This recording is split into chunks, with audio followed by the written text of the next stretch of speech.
Puri ng Panginoon. Dumako tayo sa ating pag-aaral ng salita ng Panginoon. Inanyahan ko kayo, buksan natin ang ating mga Biblia sa 1 Peter chapter 4. 1 Peter chapter 4, ganito ang sabi ng verses 1 and 2. Kung paanong si Kristo ay nagdusa sa laman, ay sandatahan din naman ninyo ang inyong sarili ng gayong pag-iisip, sapagkat ang nagdusa sa laman ay tapos na sa kasalanan, upang hindi na kayo mamuhay sa laman sa inyong nalalabing panahon sa masasamang pagnanasa ng mga tao, kundi sa kalooban ng Diyos. Ito ang salita ng Panginoon, at ang Panginoon nawa magpala sa pagkakabasa ng kanyang salita. Panginoon, minsan pa inilalapit namin sa inyo ang aming pong pag-aaral. Naway samahan niyo kami, kausapin niyo kami, gamitin ninyo ang inyong mga salita na magmulat ng aming pong paningin at magbukas ng aming puso tungo sa ikatitibay ng inyong mga tao at para po sa ikaliligtas ng wala pa kay Kristo. Ang lahat ng ito'y samot dalangin namin sa pangalan ng Panginoong Hesus. Amen. Na malapit na ang Pasko at ang kasunod ng Pasko ay New Year. Pagdating ng New Year, marami pong mga tao na sumasagi sa kanilang isipan na sana gusto na nilang magbago. Ito ang kadalasang ginagawa ng mga tao na sumasagi sa kanilang isipan na sila'y gustong magbago. Madalas tayong mangako ng pagbabago ng buhay natin pagdating ng Kapaskuhan, pagdating ng bagong taon, o di kaya'y kapag dumadanas tayo ng mabigat at napakatinding problema. Pero bakit hindi nagagawa? At kung magawa man, bakit hindi tumutuloy-tuloy? Bakit bumabalik pa rin sa dati? Sayang ang lahat ng pangako, lahat ng mga resolution na yan, hindi nangyayari. Ano ang problema? Mayroon pong problema. Dahil ang tao, nananangan siya sa kanyang sariling lakas, sariling karunungan, sariling paraan. Ngunit, ang totoo, walang sino mang tao na makapagbabago ng kanyang buhay ng tuloy-tuloy, maliban na siya ay una munang baguhin ng Diyos. Tanging Diyos muna ang makapagbabago ng tao upang ang tao ay makapagpapatuloy siya sa kanyang pagbabago. Madapa man siya o magkamali man siya, tumatayo dahil mayroong biyaya at kapangyarihan ng Diyos na gumagawa sa kanya upang may pagpapatuloy niya ang kanyang pagbabago. Now, ang tamang pagbabago ng buhay, nananatili ito na tumatanggap na si Jesus ay nagdusa sa laman at tayo din naman na mga Kristiyano ay dapat ding magdusa sa gayong paraan. Dalawa po ang kailangan nating panghawakan upang tayo ay magtutuloy-tuloy sa ating pagbabago. Ang pamagat po ng ating pag-aaral ngayon, mabuhay tayo sa isang bagong buhay. Ang totoong pagbabago ay mangyayari lamang sa paraang dalawa. Una, tanggapin niya na si Jesus ay nagdusa na sa laman. At dahil si Jesus ay nagdusa na sa laman, dapat din naman tayo ay magdusa rin sa gayong paraan. Now, tignan natin, alamin natin, ano po ba ibig sabihin na si Jesus ay nagdusa sa laman? Ating basahin sa verse 1. Ganito ang sabi. Kung paanong si Kristo ay nagdusa sa laman, ay sandatahan din naman ninyo ang inyong sarili ng gayong pag-iisip, sapagkat ang nagdusa sa laman ay tapos na sa kasalanan. Now, ibinalik lamang ni Pedro ang mga salitang ito buhat doon sa chapter 3 ng 1 Peter, verse 15. Ang sabi sa verse 15, basahin natin verse 13 hanggang 15, at sino ang gagawa ng masama sa inyo kung kayo'y masigasig sa paggawa ng mabuti? Subalit magdusa man kayo ng dahil sa katuwiran ay mapapalad kayo. Huwag kayong matakot sa kanilang pananakot ni mababahala, kundi sa inyong mga puso ay pakabanalin ninyo si Kristo bilang Panginoon. Lagi kayong maging handa na ipagtanggol sa bawat taong humihingi sa inyo ng katwiran ang tungkol sa pag-asang nasa inyo. Now, naturalmente na ang mga Kristiyano ay nagdurusa. Dahil kung paano nagdurusa si Kristo, ganun din ang mga Kristiyano. Kaya nga, bilang Kristiyano, dapat nating pakabanalin si Jesus sa ating mga puso, sapagkat si Jesus una ang nagdusa sa laman. So ano ibig sabihin ng pagdudusa sa laman? Verse 18, tuloy natin. Sapagkat si Kristo man ay minsang nagdusa dahil sa mga kasalanan, ang isang matuwid dahil sa mga di matuwid, upang kayo ay madala niya sa Diyos. Siya ay pinatay sa laman, ngunit binuhay sa Espiritu. Yun po ang ibig sabihin ni Pedro rito sa verse 1 ng chapter 4. Si Jesus ay nagdusa dahil sa kasalanan, sa ating mga kasalanan, sa mga kasalanan noong mga mananampalataya.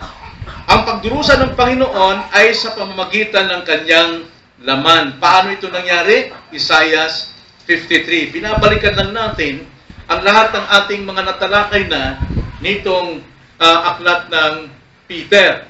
Sa Isaiah 53, verse 4 and 5, ganito nagdusa si Kristo sa kanyang laman dahil sa kasalanan ng mga tao. Ang sabi rito, verse 4, tunay na kanyang pinasan ang ating mga karamdaman at dinala ang ating mga kalungkutan. Gayon may ating itinuring siya na hinampas, sinaktan ng Diyos at pinahirapan. Ngunit siya'y nasugatan dahil sa ating mga pagsuway. Siya'y binugbog dahil sa ating mga kasamaan. Ipinataw sa kanya ang parusa para sa ating kapayapaan at sa pamamagitan ng kanyang mga latay ay gumaling kayo. Now, wag natin alisin yung sa pamamagitan ng kanyang mga latay ay gumaling tayo. Now, physically, ang ating Panginoon ay binugbog, nilatigo, sinugatan, sinaksak, pinatay sa kanyang katawan, sa krus. Bakit kailangan yon? Dahil yon ang paraan upang ang lahat ng sasampalataya sa kanya ay mamamatay din sa kasalanan. Dahil sa kanyang mga sugat, actually, tayo ay naligtas, tayo ay gumaling sa ating napakasama, napakabulok na karamdaman ng kasalanan na magtutungo sa atin sa kapamakan sa impyerno. At dahil sa kamatayan, pagdusa ni Kristo sa laman, lahat din ng mga sumampalataya sa Kanya ay nakalaya na sa mga kasalanan. So nakita natin, nasugatan si Jesus dahil sa ating mga pagsuway, pinugbog dahil sa ating mga kasamaan, ipinataw sa Kanya ang parusa para sa ating kapayapaan. So anong layunin? Anong layunin nito? Bakit namatay si Kristo o siya'y nasaktan, nagdusa sa pamagitan ng laman at siya'y namatay? Anong layunin? Balikan natin yung chapter 3 verse 18 ng 1 Peter. Ang layunin, sa huling-huli, ang sabi, upang kayo ay madala niya sa Diyos. Now, alam naman natin, ang mga makasalanan, hiwalay sa Diyos. Ang distansya ng tao at ng Diyos dahil sa kasalanan ay billions and trillions ang distance. Walang sino mang maari makakapanumbalik niyan. Nakananumbalik lamang ang pagkahiwalay ng tao at ng Diyos sa pamamagitan ng kamatayan, sa pamamagitan ng pagkabugbog, sa pamamagitan ng pagdurusa ni Kristo sa laman. Kaya tayo ay naidugtong, dinala tayo sa Diyos.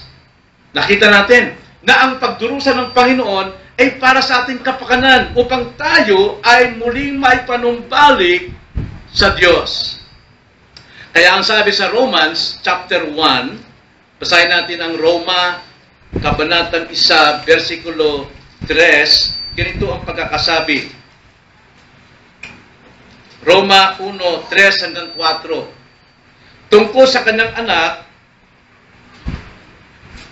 na mula sa binhi ni David ayon sa laman, at ipinahayag na anak ng Diyos na may kapangyarihan ayon sa Espiritu ng Kabanalan sa pamamagitan ng pagkabuhay mula sa mga patay, na ito'y si Kristo, Hesus Kristo na Panginoon natin. Yung lahat ng pagdurusa ng Panginoon, lahat ng tinanggap niyang bugbog, lahat ng latay niya, lahat ng pasakit niya hanggang kamatayan, ay pinatunayan na ang lahat ng sumampalataya sa Kanya ay pinatawad din dahil sa Kanyang muling pagkabuhay. Yun po yung una. No? Bakit namatay si Jesus? ang nagdusa si Jesus sa laman para ang lahat ng mananampalataya ay dalhin sa Diyos. Ngayon, ang mga mananampalataya nandiyan na sa Diyos. Sapagkat sila ay kinamatayan ni Kristo, pinagdusahan ni Kristo, ang kanilang mga kasalanan na ipagkasundo na. Kaya ang sabi ni Pedro sa ating text, sa 1 Peter chapter 4, verse 1, so susunod, ang sabi diyan, kung paano si Kristo ay nagdusa sa laman, eto na, ay sandatahan din naman ninyo ang inyong sarili ng gayong pag-iisip, sapagkat ang nagdusa sa laman ay tapos na sa kasalanan. Anong sabi diyan? Sandatahan daw natin, mga mananampalataya. Kung hindi ka pa mananampalataya kay Kristo, hindi mo magagawa ito. Pero kung ikaw ay Kristiyano na, ang sabi dito, pagkatapos na ikaw ay kamatayan ni Kristo, dinala ka sa Diyos, ngayon naman humanda ka naman. Humanda ka naman, sandatahan mo naman ang iyong sarili sa gayong pag-iisip na dapat din mamatay ka na sa kasalanan. Magdusa ka na rin sa laman. Ano ibig sabihin magdusa? Sa laman. Ang ibig sabihin, yung hilig ng laman natin, pagdusahin mo. Kasi ang isang tao, isang makasalanan, yung paano yung hilig ng kanyang laman, yun ang kanyang sinusunod. Gustong-gusto talaga niyan. Pagmamataas, pagmamalaki, kahalayan, sa lahat ng kahalayan, ginagawa ng laman. Pagnanakaw, pagsisinungaling, ginagawa ng laman yan. Pero ngayon, ikaw Kristiyano na, pahirapan mo yung laman na yan. Pag hayaan mong magdusa ang laman na yan, na huwag mong sundin ang kanyang gusto sapagkat ikaw ay patay na. Diyan sa kasalanan. Patay ka na dyan. Kaya nga ang sabi rito ni Jesus Christ, ni Peter, sa gayong ding kadahilanan, sa gayong pag-iisip, gawin din ninyong magdusa sa laman. Anong pag-iisip nyo? Si Kristo kasi ang kanyang isipan ay magdusa siya sa kanyang laman hanggang kamatayan para madala niya ang kanyang mga tao sa Diyos. Yun ang isipan ni Kristo. At tayo din naman, na mga naligtas na, kinamatay ni Kristo at nalapit sa Diyos, dapat gayon din ang ating isipan. Tingnan nyo ang sabi sa Philippians chapter 2. Ganito ang isipan. Nasabi ni Pedro, daway magtaglay kayo ng gayong isipan. Anong isipan yon? Isipan nino? Ni Kristo.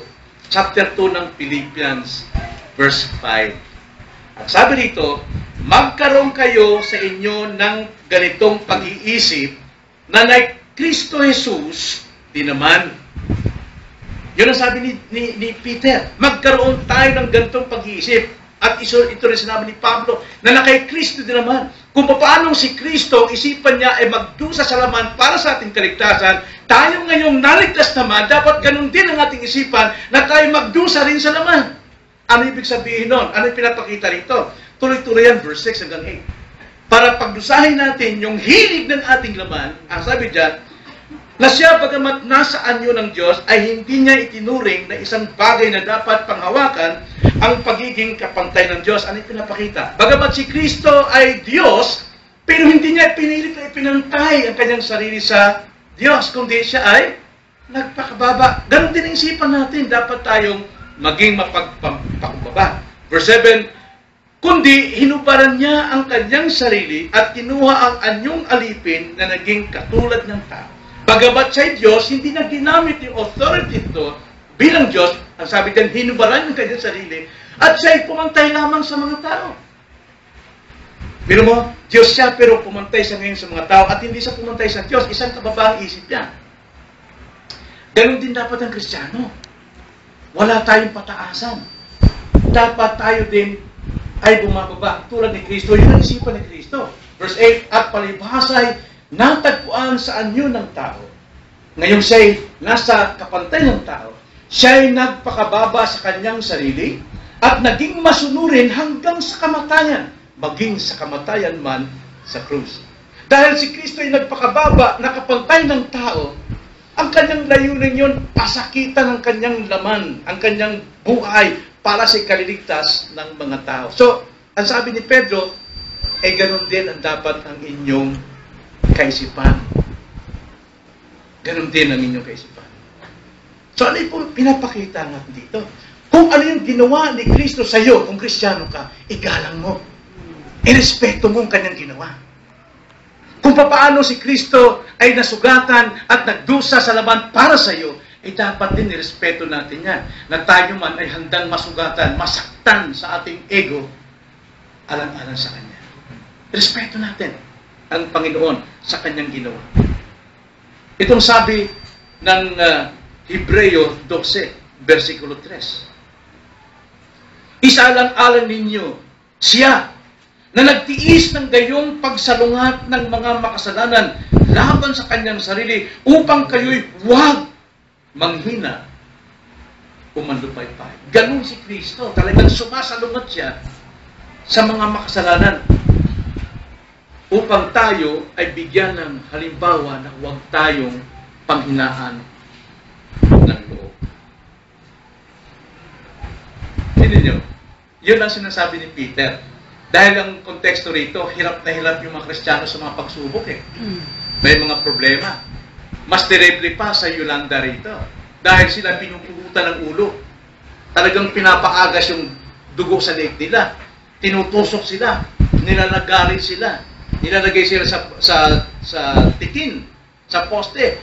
Hinahagi sila sa mga leon. Grabe yung pagsubok na yun. Pero itong payo ni Pedro, comfort ito. Kaliwan ito sa mga Kristiyano. Handa kayong magdusa rin. Dahil kayo Kristiyano, ginagawa niyan alang-alang sa Kanya. Magkaroon din kayo ng ganong isipan. Sa atin ngayon, ano ibig sabihin nito? Kristiyano tayo, kung mayroong mangutya sa atin ng mga kasinungalingan o hinahamon ng ating ego, ang ating pride, abay handa rin tayo magpasakit. Pasakitan natin yung ating laman, na huwag sumagot, na huwag lumaman, na huwag sumabog. Hayaan natin magpasakit yung laman na yun. Bakit gano'n? Mayroon po tayong kapangyarihan nun? Meron. Tignan nyo ang sabi sa verse 1 again. Sa uling-uling. Sapagkat ang nagdusa sa laman ay tapos na sa kasalanan. Ano ibig sabihin mo? Si Kristo na magdusa sa laman, namatay siya at muling nabuhay, wala nang kaugnayan yung kasalanan. Ang Kristiyano rin, nakasama ni Kristo, sumampalataya kay Kristo, siya nakalaya din sa laman at wala na rin siya sa kasalanan. Mahirap yatong unawain yan, no?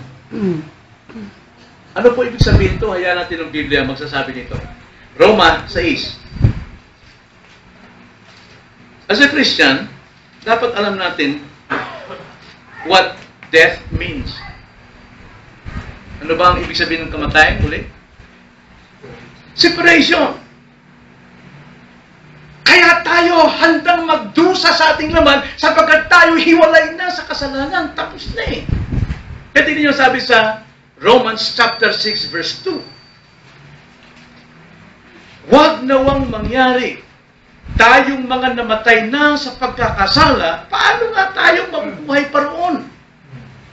Nakita niyo ba yun? Tayo natapos na. Hiwalay na. Sa pagkakasala, paano nga tayo mabubuhay pa roon? Nagdusa na tayo sa laman. Nakayanan nating pagdusahan o pagdusahin yung laman natin, yung ating lusts. Kaya natin itong bitiwan. Kaya natin magpaalipin. Bakit? Sapagkat tayo patay na sa kasalanan. Hiwalay na tayo eh. You are dead to sin already. Tingnan niyo sabi sa verse 7. Sapagkat ang namatay ay pinalaya na mula sa ang sabi? Kasalanan. Kung patay na tayo sa ating lumang pagkatao o sa kasalanan, kung hiwalay na tayo sa ating fleshly lusts, malaya na tayo, ang sabi dyan, mula sa kasalanan. Ibig sabihin, hindi na tayo alipin, hindi na tayo sunod-sunuran. Bakit pagka tinatama ng ego natin, sumasabog ka agad tayo? Nagpapatunay pa na Kristiyano ka? Dahil madali kang sumabog? Ay, hindi. dapat patay ka na dyan. Dapat hindi ka na nagbablas. Dapat hindi na tayo dyan nakakanti. Patay na tayo eh. Hindi na tayo alipin dyan. Hiwalay na tayo dyan.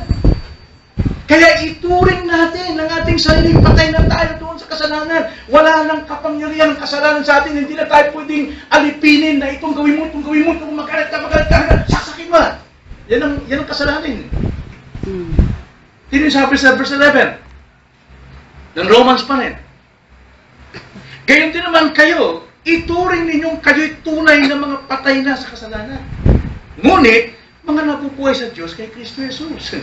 Kung patay na tayo sa kasalanan, hindi naman nangangulugang manhid tayo. Kundi tayo rin ay mayroong pakiramdam na namumuhay sa Diyos para kay Kristo. Kaya ang buhay natin, tumatalikod sa kasalanan, tumatalikod sa pagkaalipin ng kasalanan, at tayo namumuhay naman sa pagsunod sa kalooban ng Diyos. Yun po yung paglago. Hanggat hindi natin iniwanan yung ating relasyon sa kasalanan, hindi pa tayo namamatay doon. Ay, bawat minuto, sumasabog ka talaga. Hindi ka talaga makatiis. Kaya sabi ni Pedro, sa mga taong binibitin ito roon mga kinakatay, huwag kayong lumaban. Sapagkat si Jesus, nung siya'y alipustahin, hindi kaputok na salita, walang lumabas sa kanyang labi.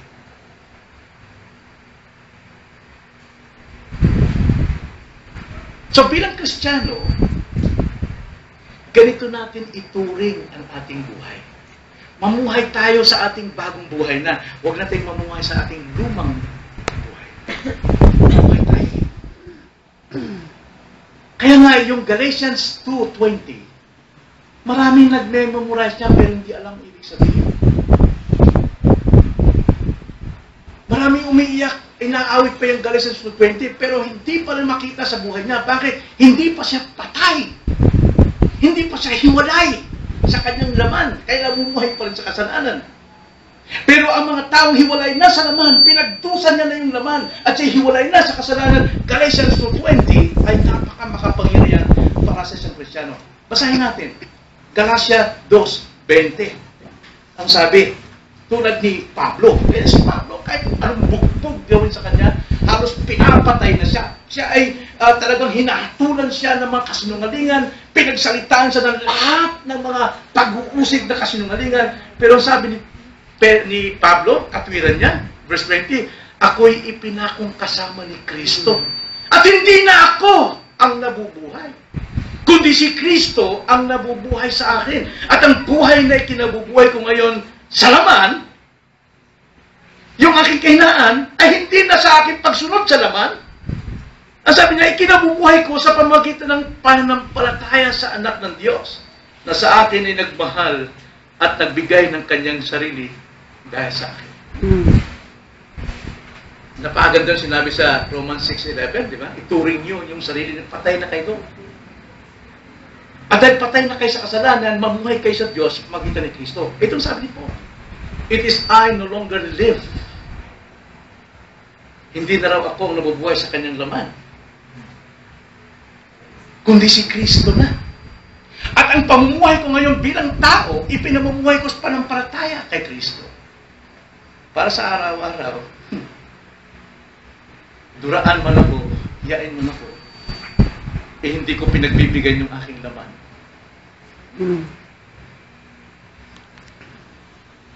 Alam niyo, nung ako'y nagmamaniho, meron pa kami sa Keno. Pag ako nagmaniho, tapos ginanda ko ng bus dyan sa Las Piñas. Ihaharap ko sa sakyan, nakakating ko yung driver, sundo ka tayo! Nangangarang na ako. Pero bakit gano'n? Hindi pa ako hiwalay sa aking laman. Kaya namumuhay ako sa aking kasalanan. Nakuha niyo mga kapatid? Then sabi rito ni Pedro, kung paano si Jesucristo ay nagdusa sa laman, gayon din ang inyong dapat maging isipan. Dahil kayo ay hiwalay na sa kasalanan. Ganda ng sinabi ni Pedro. Kasama ako na pako kay Kristo, sabi ni Paul. At hindi na ako nabubuhay sa aking sarili, kundi si Kristo. At ang kinabubuhay ko ngayon sa laman, ikinabubuhay ko sa pananampalataya. Ano ba mangyari? I believe, I trust in God. Namuhay sa pananampalataya kay Jesus Kristo. Kaya sabi ni Peter, dapat ganon ang inyong isipan. Ang katwiran niya, sabi sa verse 2, upang hindi na kayo mamuhay sa laman. Sabi sa verse 2 kung ganon ang isipan natin, upang huwag na tayong mamuhay sa laman. So dapat namumuhay tayo sa kalooban ng Diyos. Paano? Si Pablo uli, may sinabi siya sa Romans 12 verse 1 and 2, di ba? Ano sabi ni Pablo ron? Para tayo makapamuhay na nakapaglingkod tayo sa Diyos sa ating buhay. Chapter 12 verse 1 and 2. Kaya nga mga kapatid, isinasamo ko sa inyo, alang-alang sa mga kahabagan ng Diyos na ginawa ng Diyos sa inyo, na inyong ialay ang inyong mga katawan ng isang handog na buhay. Hindi po patay. Hindi patay sa kasalanan, kundi buhay sa Diyos. Ngunit hiwalay na kasalanan. Hiwalay na sa kasalanan. Na inyong ialay ang inyong mga katawan na isang handog na buhay, banal, na kasiyasiya sa Diyos, na siyang ninyong makatuwirang paglilingkod. Ito pala yung napakagandang paglilingkod Hindi yung tatayo ka rito para mag-lead, hindi pala yun. Yung maglinis ka na, well, trabaho, tama yun. Mag-ayos ng mga gamit dito, mangunas, pagbabasa ng scripture. Paglilingkod yan, pero hindi yan tinutukoy dyan. Sapagkat kahit unbeliever, pwedeng gawin yan. Pero ang totoong paglilingkod na katanggap-tanggap sa Diyos ay yung pag-alay ng ating katawan bilang haing buhay sa Diyos. Patay sa kasalanan, ngunit buhay sa Diyos. So, ialay natin palagi ang ating sarili sa Diyos. Ano ibig sabihin ng ialay? Huwag na tayong sumabog palagi sa araw-araw. Mamatay na tayo sa laman. Magdusa tayo sa laman. Pagdusahin natin yung ating laman. Kundi, sa araw-araw, buhay tayong lumalapit sa Diyos. Naglilingkod tayo sa Kanya. For His sake and for His glory. Kaya sabi ni Pablo sa verse 1 Corinthians 6:19 to 20. Ang sabi ni Paul, hindi ba ninyo nalalaman ng inyong katawan ay templo ng Espiritu Santo na nasa inyo, na tinanggap ninyo mula sa Diyos, at kayo ay hindi sa inyong sarili. Kaya nga sa 20, sapagkat kayo'y binili sa isang halaga. Kaya luwalhati ninyo ng inyong katawan ang Diyos. Paano natin maluwalhati? Sa lahat ng ating oras sa maghapon, ihandog nating buhay sa Diyos ang ating katawan. At tayo patay sa ating laman. Manhid na tayo dapat sa ating laman. Nang sa ganon, gagawa natin yung sinasabi sa 1 Corinthians 10:31. Whether you eat or drink or whatever you do, you're doing it for the glory of God. Napaganda po. Kung sumasabog tayo, galit agad tayo. Nalwalhati ba natin ng Diyos? Hindi natin nalwalhati ng Diyos. Maglingkod tayo sa Diyos. At isa sa number 1 paglilingkod ay yung alay natin ng ating sarili bilang buhay sa Diyos. May pakiramdam. Handang sumunod sa kalooban ng Diyos. At ikalawang paglilingkod natin ay ang ating pagsamba. Kaya ang sabi sa Romans 12 verses 1 and 2, I urge you, brethren, therefore, to offer your bodies as a living sacrifice. Do not be conformed to the pattern of the world, but be transformed by the renewing of your mind. Huwag tayong makiayon sa takbo ng mundo. Ang mundo, mo, sa kalsada lang, nagbabarilan sa init ng ulo. Kanina lang, sinakyan namin papunta rito. Nagwawala yung driver. Mainit ang ulo. Dahil namumuhay sa laman. Makalaman talaga kaming namumuhay sa Panginoon, nininegos kami. Sabi ni Mama pagbaba, talagang sabi ko, bilis-bilis. Sabi ko, hindi, pinagbibilis lang tayo makarating. Pero nakita nyo, tingnan yung mga tao sa ating paligid, kay daling magalit, kay daling mapundi. Pero wala silang marinig sa atin. Ay, mga taong niya, liliit ang ulo. Pero kayo, kapag nakitaan kayo ng kapitbahay na maiit ang ulo nyo, yan bang Kristiyano? Kita nyo? Ang laki ng impact. Yun ay isang sampal sa atin. Dapat mapahiya tayo dyan. Dahil yung mga unbelievers, wala silang marinig. Kahit pa nangalong niya sila, pumatay sila. Takot pa nga tayo, tikong pa nga bibig natin eh. Pero once ikaw, Kristiyano, nagkamali ka lang, isang buong barangay, karat na karat ka. Kaya nga sabi ni Pedro sa ating paksa ngayon, mamuhay kayo sa bago niyong buhay at hindi sa lumang buhay. So, sa ating pagtatapos mga kapatid,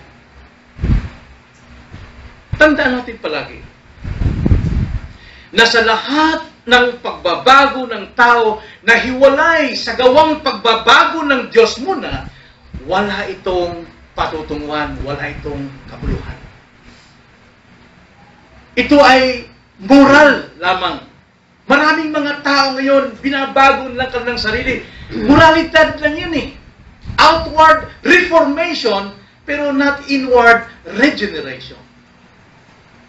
Walang silbi ang lahat ng mga New Year's resolutions na yan. Walang silbi lahat ng mga pangako ng mga taong dinalugad ng bagyo na magsisisi sila, magbabago na sila ng buhay nila. Pero pagkatapos, pagtining ng bagyo, pagtining ng panahon, nasaan ang mga taong ito? Hindi magbabago. Ang totoong pagbabago ay ang isuko mo muna ang buhay mo kay Kristo at ang kapangyarihan ni Kristo, kanyang banal na Espiritu, na kanyang pananahanin sa iyo, ang siyang magtatayo sa iyo. Sa tuwing susubukan mong magpapakatibay at magpapakalago, bumabagsak ka, pero ikaw ay nalalayan. Kaya ang pagbabago ng Kristiyano, hindi tulad ng pagbabago ng mundo. Ang mundo ganito eh, pag nagbago, diretso. Pag nalaglag mo, palaglag ng palaglag, hindi mo ang bangon. Pero ang Kristiyano, pag nagbago siya, bumagsak, pang, tatayo, pataas, babagsak, tatayo, pataas ng pataas, mayroong pag-aasenso. Mayroong kalaguan. So wala pong silbi yung pagbabago ng tao, moral lang yan, pagbabago ng asa lang yan, na walang pagbabago sa loob ng iyong kaluluwa. Kailangan kang may panganak na muli. At yun ay gawa ng Diyos sa iyo. Paano mangyari yun? Pakinggan mo ang salita ng Diyos, tanggapin mo, at ipamuhay mo. Hayaan natin ng Diyos ang siyang gumawa sa iyo. At ikalawang paalala sa atin, ang pagbabagong kaloob ng Diyos ay para sa mga taong nagsusuko ng kanilang buhay. Kailanman, hindi binibigay ng Diyos ang pagbabago ng buhay sa mga taong wala talagang planong magbago sa kanilang buhay. Ipinagkakaloob ng Diyos ang kakayanang magbago ng iyong buhay kung ikaw ay handang magsisi sa iyong kasalanan at yumakap kay Kristo bilang iyong tagapagligtas. Yun at yun ang kailangan. Kaya nga, mangyayari sa iyo kapag ikaw ay nagsisi sa iyong kasalanan at yumakap kay Kristo sa magitan ng panampalataya, 2 Corinthians 5:17, ang sino mang na kay Kristo, siya ay isang bagong tao.